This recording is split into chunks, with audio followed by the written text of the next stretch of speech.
14 વર્ષીય કાનવની શોધખોળનો કરુણ અંત। નર્મદાના કાંઠેથી મૃતદેહ મળ્યો।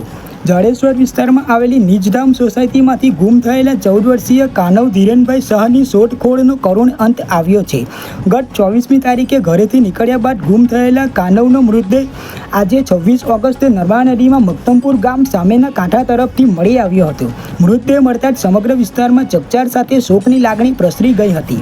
કાનવની શોધખોળ દરમિયાન જાડેશ્વર ચોકડી નજીક નેશનલ હાઈવે નંબર 48 પર આવેલા જૂના સરદાર બ્રિજ પરથી તેની સાયકલ મળી આવી હતી, જેના પગલે કિશોર નર્મદા નદીમાં પડ્યો હોવાની આશંકા મજબૂત બની હતી। ત્યારબાદ પોલીસ અને ફાયર વિભાગની ટીમોએ નદી તેમજ આસપાસના વિસ્તારોમાં સઘન શોધખોળ હાથ ધરી હતી।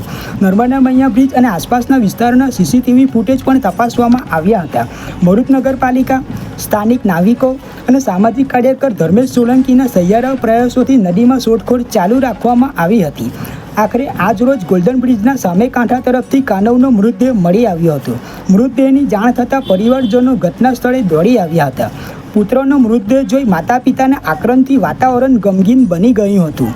બનાવની જાણ થતાં અંકલેશ્વર પોલીસની ટીમ પણ ઘટના સ્થળે પહોંચી હતી। પોલીસે મૃતદેહનો કબજો મેળવી પોસ્ટમોર્ટમ માટે ખસેડવાની કાર્યવાહી હાથ ધરી છે। કાનવના મોતનું ચોક્કસ કારણ પોસ્ટમોર્ટમ રિપોર્ટ બાદ સ્પષ્ટ થશે। સમગ્ર બનાવ અંગે પોલીસે વધુ તપાસ હાથ ધરી છે। આસપાસ એક બાળક ઘરેથી નીકળી ગયા હોવાનો મેસેજ અમને મળ્યો હતો। ત્યારબાદ માહિતી મળતા તેઓ સરદાર બ્રિજ પરથી કૂદી ગયા હોય તેવી માહિતી પ્રાપ્ત થઈ હતી। અમારી ટીમ તાત્કાલિક ઘટના સ્થળે પહોંચી નદીમાં શોધખોળ ચાલુ કરી હતી।